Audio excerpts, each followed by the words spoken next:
നമ്മുടെ നാട് പ്രളയത്തിൻ്റെ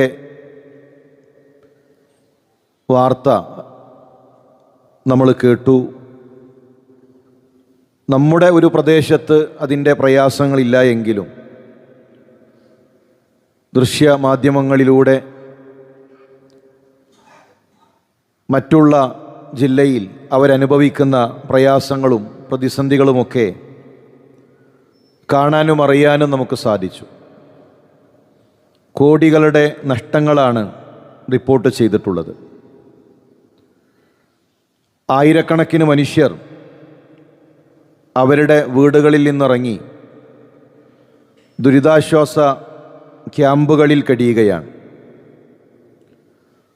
ഇപ്പോഴും പലയിടങ്ങളിലും വെള്ളമിറങ്ങിയിട്ടില്ല. വർഷങ്ങൾക്ക് മുമ്പ് ഇതേ ഒരു പ്രതിസന്ധി നമ്മുടെ നാട്ടിലും നമ്മൾ അനുഭവിച്ചിട്ടുണ്ട്. പ്രളയം ബാക്കി വെക്കുന്ന ചില പാഠങ്ങളുണ്ട്. ഗൗരവത്തോടുകൂടെ നമ്മൾ ആലോചിക്കേണ്ട ചില കാര്യങ്ങളുണ്ട്. വെള്ളമിറങ്ങുന്നതോടൊപ്പം നമ്മുടെ മനസ്സിൽ നിന്ന് ഇറങ്ങിപ്പോകേണ്ട ചില ചിന്തകളുണ്ട്. ഞാൻ തന്നെ മതി, മറ്റൊരാളുടെയും ആശ്രയം എനിക്കാവശ്യമില്ല,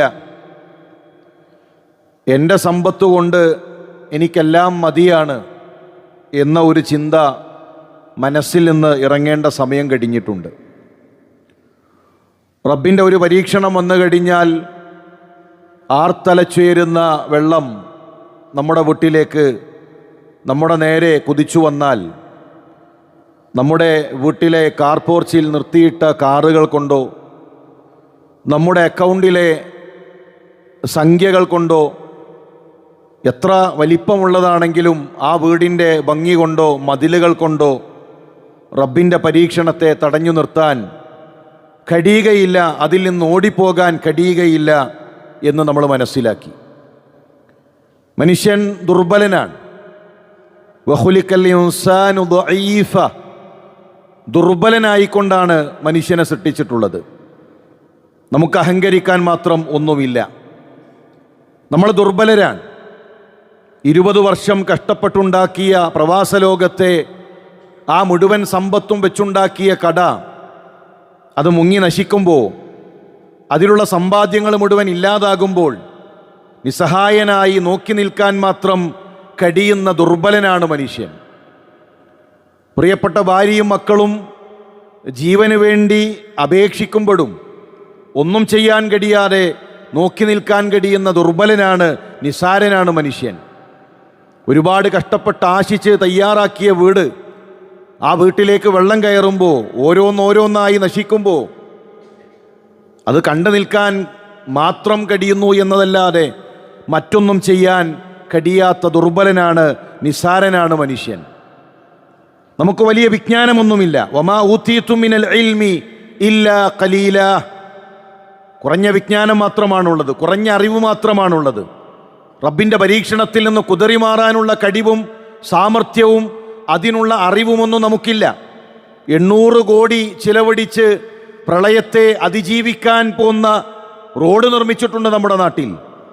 ആ റോട്ടിലാണ് മനുഷ്യർ നിസാരന്മാരായി ഇറങ്ങി നിന്ന് വാഹനങ്ങളോട് പതുക്കെ പോകാൻ പറയുന്നത്. വെള്ളം കെട്ടി നിന്ന് വാഹനങ്ങളൊന്നിലൽപ്പം വേഗത കൂടിയാൽ വീട്ടിലേക്ക് ഇരച്ചു കയറുകയാണ് വെള്ളം. മനുഷ്യന് അത്ര വലിയ അറിവൊന്നുമില്ല. റബ്ബിൻ്റെ പരീക്ഷണങ്ങളെ പിടിച്ചുകെട്ടാൻ മാത്രമുള്ള കഴിവും സാമർഥ്യവും മനുഷ്യർക്കില്ല. ദുർബലരാണ് എന്ന തിരിച്ചറിവ് നമുക്കുണ്ടാകണം. അതോടൊപ്പം പ്രിയമുള്ളവരെ, ജീവിതം പരീക്ഷണമാണ്. ജീവിതം എന്നും സുഖങ്ങൾ മാത്രമല്ല, എന്നും പുഞ്ചിരി മാത്രമല്ല, എന്നും സന്തോഷം മാത്രമല്ല. വഅന്നഹു ഹുവ അൽഹക വഅബ്ക, നിങ്ങളെ ചിരിപ്പിക്കുന്നത് അവനാണ്, നിങ്ങൾക്ക് സന്തോഷം നൽകുന്നത് അവനാണ്. ആ റബ്ബിനു തന്നെ കരയിപ്പിക്കാനും ആ റബ്ബിനു തന്നെ നമ്മളെ പരീക്ഷിക്കാനും കഴിയുമെന്നൊരു തിരിച്ചറിവുണ്ട്. ഇവിടെ നമ്മൾ മനസ്സിലാക്കേണ്ടത്, ഈ പരീക്ഷണങ്ങൾ വരുമ്പോൾ ഈമാനുള്ള മുഅ്മിനിനെ സംബന്ധിച്ചിടത്തോളം അവനതിൽ ക്ഷമിച്ചാൽ പ്രതിഫലമുണ്ട്. ഒരു വീട് നശിച്ചാൽ, ഒരു പരീക്ഷിക്കപ്പെട്ടാൽ മുഅ്മിനിനെ സംബന്ധിച്ചിടത്തോളം അതിലവന് ഖൈറുണ്ട്. അജബൻ ലി അംരിൽ മുഅ്മിൻ, ഒരു മുഅ്മിനിന്റെ കാര്യം അത്ഭുതമാണ്. ഇന്ന അംറഹു കുല്ലഹു ലഹു ഖൈർ, അവനെല്ലാം ഖൈറാൻ. അവന്റെ ജീവിതത്തിൽ സംഭവിക്കുന്നതെല്ലാം അവന് ഖൈറാൻ. വലൈസ ദാലിക ലിഅഹദിൻ ഇല്ലാ ലിൽ മുഅ്മിൻ, ഒരു മുഅ്മിനിനല്ലാതെ ഇത് സാധിക്കുകയില്ല. നമുക്കെന്തുണ്ടായാലും നമുക്ക് ഖൈറാൻ. ഒരു നിരീശ്വരവാദി എങ്ങനെയാണ് തകർന്ന വീട് നോക്കി ആശ്വസിക്കുക? പ്രളയത്തിൽ നശിച്ച ബിസിനസ് നോക്കി, കച്ചവടങ്ങൾ നോക്കി ഒരു നിരീശ്വരവാദിയെ മരണത്തോടുകൂടെ എല്ലാം അവസാനിക്കുന്നു എന്ന് വിശ്വസിക്കുന്ന ഒരു മനുഷ്യനെ എങ്ങനെയാണ് ആശ്വസിപ്പിക്കാൻ കഴിയുക? കേരളത്തിൽ അറിയപ്പെട്ട ഒരു യുക്തിവാദി, അദ്ദേഹത്തിൻ്റെ കൂട്ടുകാരൻ്റെ മകൻ മരിച്ചപ്പോൾ അദ്ദേഹം എഴുതിയ ചില വാക്കുകളുണ്ട്. ഞാൻ ആ മരണ വീട്ടിൽ പോയി. മകൻ മരണപ്പെട്ട ആ പിതാവിനെ ഞാൻ എങ്ങനെ ആശ്വസിപ്പിക്കും? നാളെ കണ്ടുമുട്ടുന്നൊരു ദിവസമുണ്ട് എന്നു പറയാൻ അങ്ങനെ ഒരു പരലോകത്തിൽ ഞാൻ വിശ്വസിക്കുന്നില്ല. നിങ്ങൾ ക്ഷമിക്കൂ, ക്ഷമിച്ചാൽ പ്രതിഫലം നൽകുന്നൊരു റബ്ബുണ്ട് എന്ന് പറയാൻ അങ്ങനെ ഒരു ദൈവത്തിലും ഞാൻ വിശ്വസിക്കുന്നില്ല. എനിക്കൊരു പരലോകമില്ല, എനിക്കൊരു ദൈവമില്ല. മകൻ മരണപ്പെട്ട ഈ മനുഷ്യനെ ഞാൻ എങ്ങനെ ആശ്വസിപ്പിക്കും? എന്തു പറഞ്ഞ് ആശ്വസിപ്പിക്കും? മുസ്ലിമിനെ സംബന്ധിച്ചിടത്തോളം അവൻ്റെ കാര്യം അത്ഭുതമാണ്. അവൻ എന്തു ബാധിച്ചാലും, അവൻ്റെ ജീവിതത്തിൽ എത്ര കടുപ്പമേറിയ പരീക്ഷണങ്ങളിലൂടെ കടന്നുപോയാലും അതിലവന് ഖൈറുണ്ട്. വഅസ അൻ തക്റഹു ശൈഅൻ വഹുവ ഖൈറുൻ ലക്കും, അവന് വെറുപ്പുള്ള ചില കാര്യങ്ങൾ അവനത് വെറുപ്പായി തോന്നും. അവൻ്റെ വീട് നശിക്കുമ്പോൾ, അവൻ്റെ കച്ചവടം തകരുമ്പോൾ, പരീക്ഷണങ്ങളെ കൺമുന്നിൽ കാണുമ്പോൾ അവനത് വെറുപ്പായി തോന്നുന്നു. പക്ഷേ അറിയുക, അതവന് ഖൈറാണ്. അതിൽ അവൻ്റെ റബ്ബ് അവനൊരു ഖൈർ ഉദ്ദേശിച്ചിട്ടുണ്ട്.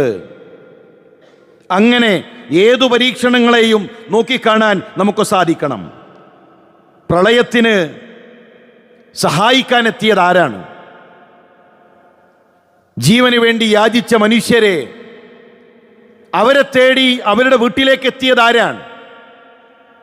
മനുഷ്യർക്കിടയിൽ ഇന്ന് ചില വേലിക്കെട്ടുകളുണ്ട്. സമ്പത്തെന്ന വേലിക്കെട്ട്, സമ്പന്നര് മാത്രമാണ് ചില ഇടങ്ങളിൽ സൗഹൃദം. അവൻ്റെ ജോലി ഒരല്പം ചെറുതാണ്, അതുകൊണ്ട് ഞാനുമായി ചെങ്ങാത്തത്തിന് അവൻ യോജിച്ചതല്ല. ഞങ്ങൾ ഇന്ന ഇന്ന കുടുംബക്കാരാണ്, ഞങ്ങൾ ഇന്ന ഇന്ന തറവാട്ടുകാരാണ്. അവർ തീരപ്രദേശത്ത് കഴിയുന്നവർ, അവർ ഇന്ന ഇന്ന ജോലി ചെയ്യുന്നവർ, അവരിലല്പം ഞങ്ങളെക്കാൾ സ്റ്റാൻഡേർഡ് കുറവാണ്. ഞങ്ങൾ ബഹുമാനിക്കപ്പെടേണ്ടവർ, ഞങ്ങൾ ആദരിക്കപ്പെടേണ്ടവർ, അതിസമ്പന്നർ, ഇന്ന ഇന്ന തൊഴിലുകൾ ചെയ്യുന്നവർ, പ്രൊഫഷണൽ കോഴ്സ് ചെയ്യുന്നവർ. അങ്ങനെ ചില വേലിക്കെട്ടുകൾ കൊണ്ട് നമ്മൾ നമുക്കിടയിൽ മറതീർത്തിട്ടുണ്ട്. നമ്മുടെ അതേ സമ്പത്തുള്ളവരാണോ രക്ഷിക്കാനെത്തിയത്? അതേ തറവാട്ടുകാരാണോ? തറവാട് നോക്കിയിട്ടാണോ മനുഷ്യനെ സഹായിച്ചത്? നിറം നോക്കിയിട്ടാണോ? സതുബ്ദീ ലക്കൽ അയ്യാമു മാ കുൻത ജാഹില വയഅതീക ബിൽ അഖ്ബാരി മൻ ലം തുസവ്വദി. ചിലതൊക്കെ കാലം തെളിയിക്കും.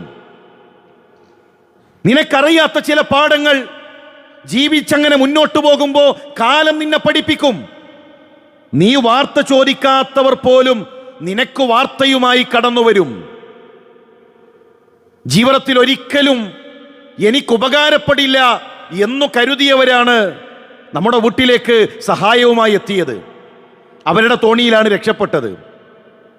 അവരാണ് ഭക്ഷണം നൽകിയത്. വഴിയോരത്ത് അപകടത്തിൽപ്പെട്ട് ഹോസ്പിറ്റലിലേക്ക് കൊണ്ടുപോയപ്പോൾ രക്തം നൽകിയ മനുഷ്യന്റെ തറവാടേത്? അവന്റെ നിറമേത്? അവന്റെ ജോലി ഏത്? ആരാണ് നമുക്ക് രക്തം നൽകിയത്? ആരാണ് നമുക്ക് ഭക്ഷണം നൽകിയത്? ജീവിതത്തിൽ എന്നെ സഹായിക്കും, എൻ്റെ കൂടെയുണ്ടാകുമെന്ന് കരുതി അങ്ങനെ മക്കൾക്ക് വേണ്ടി ജീവിതം മാറ്റിവെച്ച എത്രയോ വലിയ അതിസമ്പന്നർ. ഏതു മക്കളാണ് അവരെ നോക്കിയത്? ഏത് തറവാട്ടുകാരാണ് അവരെ നോക്കിയത്? ഒടുവിൽ വാർദ്ധക്യ കാലഘട്ടത്തിൽ കുടുംബത്തിൽ ഇന്നലെ വരെ അവഗണിച്ച ഏതോ മനുഷ്യരുടെ വീട്ടിൽ കിടന്നാണ് അവരുടെ മരണം. അവരാണ് ഭക്ഷണം നൽകിയത്, അവരാണ് അന്നം നൽകിയത്, അവരാണ് ആശ്വാസമായി മാറിയത്. എങ്കിൽ പ്രിയമുള്ളവരെ, വെള്ളമിറങ്ങുന്നതോടുകൂടെ നമ്മുടെ ഉള്ളിലുള്ള അഹങ്കാരം, ഞാനെന്ന ഭാവം, എൻ്റെ തറവാട്, എൻ്റെ സമ്പത്ത്, അത് നമ്മുടെ മനസ്സിലേക്ക് തിരിച്ചിറങ്ങരുത്. അള്ളാഹു ഒരേ ഉമ്മയുടെയും ഉപ്പയുടെയും മക്കളായിട്ടാണ് നമ്മളെ സൃഷ്ടിച്ചിട്ടുള്ളത്. യാ അയ്യുഹന്നാസ്, മനുഷ്യരെ, അലാ നിങ്ങൾ അറിയണേ, ഇന്ന റബ്ബക്കും വാഹിദ് വ ഇന്ന അബാക്കും വാഹിദ്. നിങ്ങളുടെ ഉപ്പ ഒന്നാണ്, ആദമിന്റെ മക്കളാണ്. ആദമിന്റെ മക്കളാണ് നിങ്ങൾ. വ്യത്യസ്ത ദേശക്കാർ, വ്യത്യസ്ത ജോലിക്കാർ, വ്യത്യസ്ത ഇടങ്ങളിൽ കഴിയുന്നവർ, നിങ്ങളുടെ ഉപ്പ ഒന്നാണ്. അതുകൊണ്ട് ഏതൊരു മനുഷ്യനോടും പുഞ്ചിരിക്കാൻ, സൗമ്യമായി സംസാരിക്കാൻ, പരിഗണിക്കാൻ നമ്മളെ സംബന്ധിച്ചിടത്തോളം സാധിക്കേണ്ടതുണ്ട്. ഇതൊരു വലിയ പാഠമാണ്. ആ പാഠം ഉൾക്കൊള്ളാൻ അള്ളാഹു നമുക്കെല്ലാം തൗഫീക്ക് നൽകി അനുഗ്രഹിക്കട്ടെ.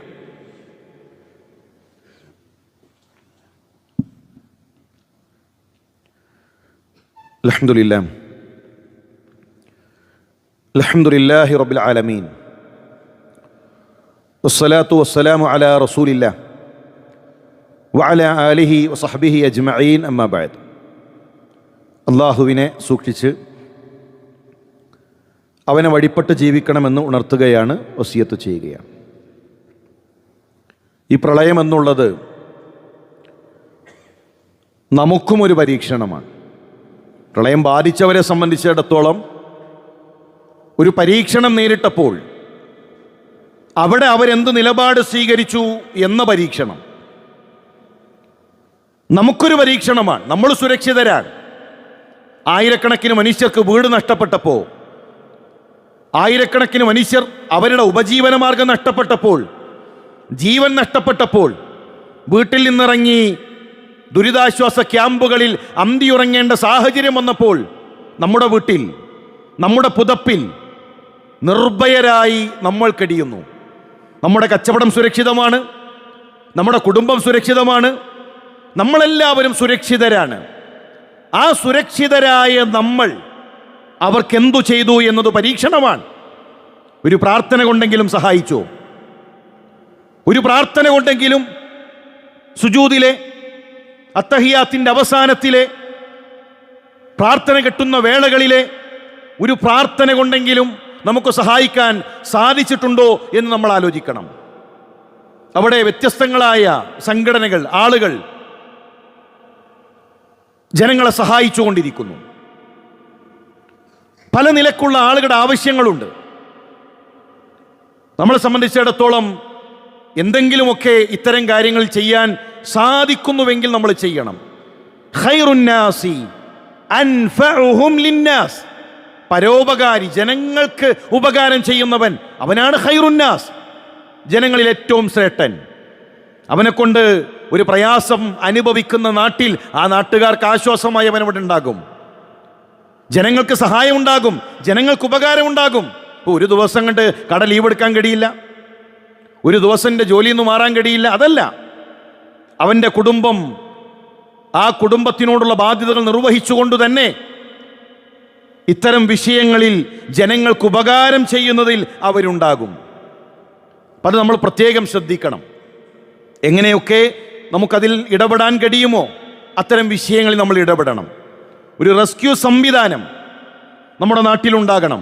ഗവൺമെൻറ് തലത്തിലുണ്ട്, ഇവിടെ മതമില്ലാത്ത ആളുകളത് നിർവഹിക്കുന്നു, വ്യത്യസ്ത രാഷ്ട്രീയ പാർട്ടികൾ നിർവഹിക്കുന്നു.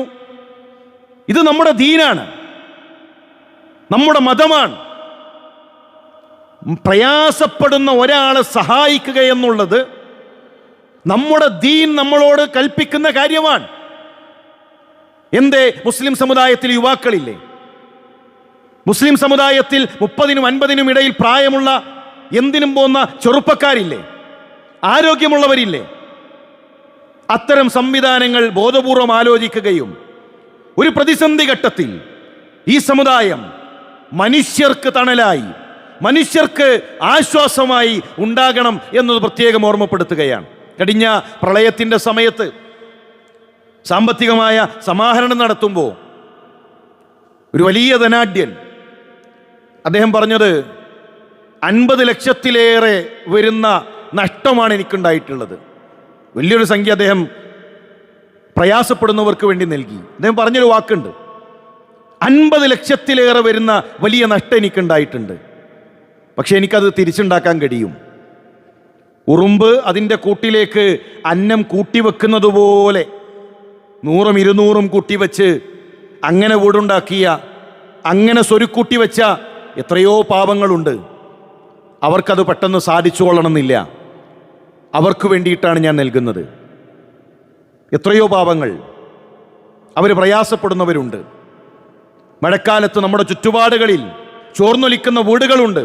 അത്തരം കാര്യങ്ങളെക്കുറിച്ച് കൃത്യമായൊരു ചിന്തയും ആലോചനയും നമുക്കുണ്ടാകണം. റസൂലുള്ളാഹി സ്വല്ലല്ലാഹു അലൈഹി വസല്ലം പഠിപ്പിച്ച പ്രാർത്ഥന അല്ലാഹുമ്മ ഹവാ അലൈന വല അലൈന.